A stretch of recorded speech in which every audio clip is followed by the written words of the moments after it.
మహాగణాధిపతయే నమః. సదాశివసమారంభాం శంకరాచార్య మధ్యమాం అస్మదాచార్య పర్యంతం వందే గురు పరంపరాం. శ్రీమాత్రే నమః. ప్రేక్షకులందరికీ స్వాగతం. కుజగ్రహ మార్పు. ఈ కుజగ్రహ మార్పు అనేది మనకి ప్రతి 45 రోజులకి ఇంచుమించు ఒకసారి మనకి జరుగుతూనే ఉంటుంది.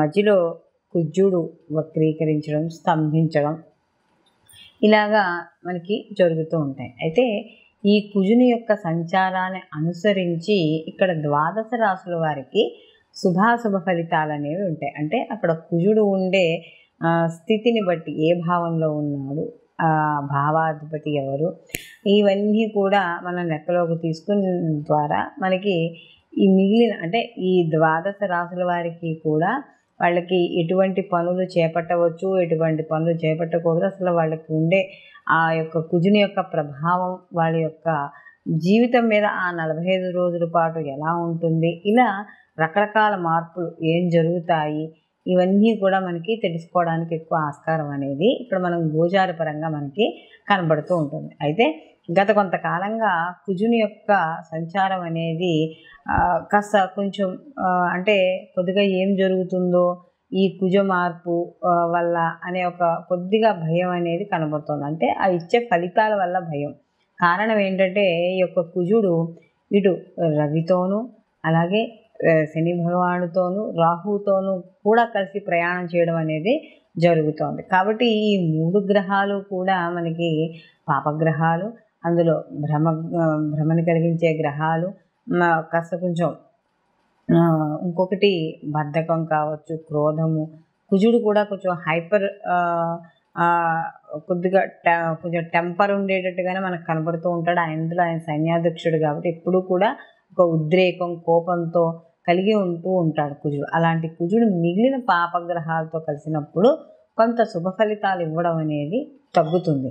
కాబట్టి అసలు నిజంగా కుజుడు ఈ యొక్క సంచారం వల్ల అంటే ఇంచుమించు ఈయన మార్చి 15 అంటే ఈయన ఉచ్చస్థితి ఎప్పుడైతే దాటాడో, ఉచ్చస్థితిని దాటిన తర్వాత మార్చి 15 నుంచి ఏప్రిల్ 23 వరకు కూడా ఈయన శనితో కలవడం, అలాగే మళ్ళీ ఏప్రిల్ 23 నుంచి కూడా ఈయన జూన్ 1వ తారీఖు వరకు కూడా ఈయన రాహుతో కలిసి ప్రయాణం చేయడం అనేది జరుగుతుంది. కాబట్టి ఈ యొక్క 2 శనికి కుజుడికి కూడా పడదు, అలాగే రాహుకి కుజుడికి కూడా పడదు. కాబట్టి ఈ 2 గ్రహాలతో కలిసి ప్రయాణం చేయడం ద్వారా కుజుడు ఎటువంటి మార్పుల్ని, ఫలితాన్ని ఇవ్వబోతున్నాడో ఇప్పుడు మనం తెలుసుకుందాం. కన్యారాశిలోకి ఉత్తర 2, 3, 4 పాదాలు, అలాగే వీళ్ళకి హస్త 1, 2, 3, 4 పాదాలు, చిత్త 1, 2 పాదాలు కన్యారాశిలోకి వస్తాయి. కన్యారాశి వర్గాన్ని చూసుకుంటే వీళ్ళకి తృతీయ అష్టమాధిపతి అయిన కుజుడు వీళ్ళకి సప్తమ స్థానాల్లో సంచారం చేయడం అనేది జరుగుతోంది. అయితే ఎప్పుడైతే వీళ్ళకి ఏప్రిల్ 23వ తారీఖు వరకు కూడా ఈ శని భగవానుతో ఉన్నా కూడా వీళ్ళకి సప్తమ స్థానంలో యొక్క కుజుని యొక్క సంచారము శుభ ఫలితాన్నే ఇస్తుంది. కారణం ఏంటంటే సప్తమ స్థానంలో ఉంది కాబట్టి. కానీ ఎవరితో కలిసి ఉన్నాడు? శని భగవానుతో కలిసి ఉన్నాడు. శని భగవానుడు కూడా అక్కడే కలిసి ఉన్నాడు, దాంట్లో దోషమేం లేదు. కానీ ఏదైతే శత్రువులు ఉన్నారో శత్రువులు జయించే విషయంలో కాస్త ఆలస్యం అవ్వడం. ఎందుకంటే ఉన్నదే సప్తమ స్థానంలో ఇద్దరు శత్రువులు, వాళ్ళు కొట్టుకోవడానికే సమయం సరిపోదు. కాబట్టి 2 పాపగ్రహాలు ఒకే స్థానంలో ఉన్నాయి కాబట్టి అవి ఇచ్చే ఫలితాలు అనేవి కూడా అదేవిధంగా ఉండడం అనేది జరుగుతుంది. అలాగే వీళ్ళకి కానీ సోదరుల వర్గాల్లో చిన్న మనస్పర్ధలు, అనారోగ్య సమస్యలు ఇలాంటివి వచ్చే అవకాశం ఉంది. కాబట్టి ఇలాంటి విషయాల్లో కాస్త జాగ్రత్త వహించండి.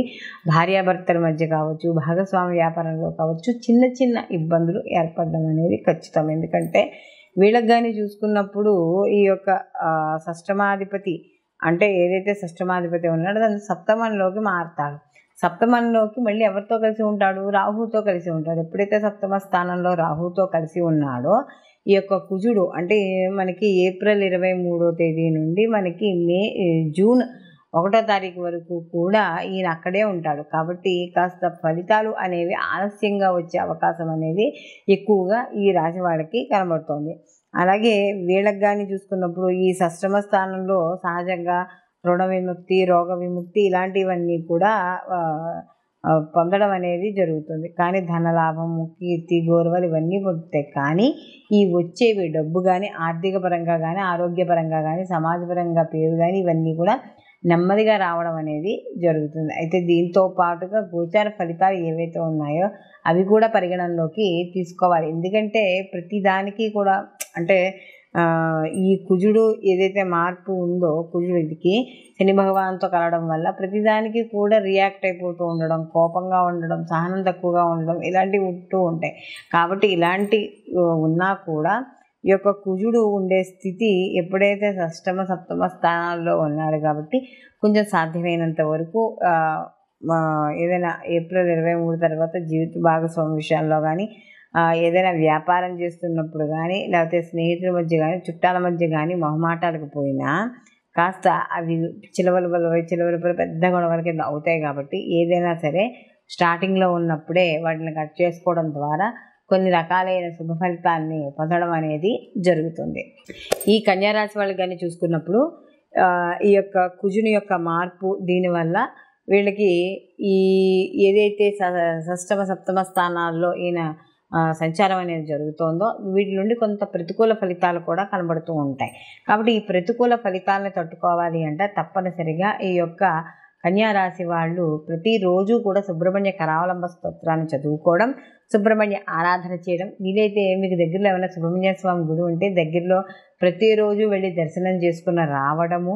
అలాగే వీళ్ళకి ఈ యొక్క రాహుతో కూడా కలిసి ఉంటాడు కాబట్టి దీంతోపాటు దుర్గా ఆరాధన కూడా విశేష ఫలితాన్ని ఇవ్వడం అనేది జరుగుతుంది. మనం ఏ రాశికి ఆ రాశికి సంబంధించి ఈ కుజుడు యొక్క ప్రభావం వల్ల అంటే మిగిలిన పాపగ్రహాలతో కలవడం వల్ల ఇటువంటి ఫలితాలు వస్తున్నాయి అని చెప్పుకున్నాం. అయితే ఇక్కడ ఈ కుజుడు కూడా ఈ యొక్క జన్మ జాతకంలో కూడా అంటే వ్యక్తిగత జాతకంలో కూడా ఇదే గ్రహాలతో కలిసి ఉంటే కొంచెం ప్రభావం అనేది ఎక్కువగా ఉంటుంది.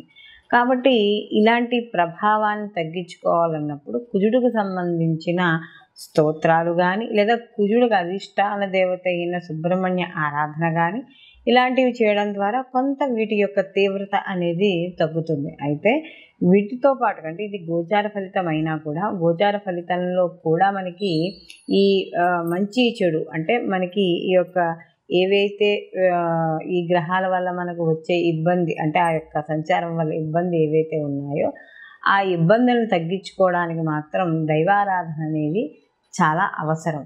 కాబట్టి ఈ యొక్క గోచార ఫలితాలతో పాటుగా జన్మజాతక ఫలితాలు కూడా అందరూ తప్పకుండా పరిశీలన చేసుకోవాలి.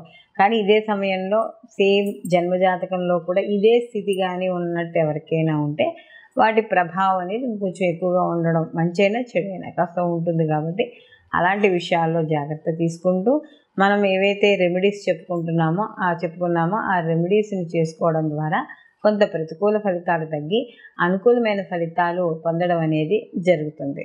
సర్వేజన సుఖినో భవంతు, లోకా సంస్థ సుఖినో భవంతు.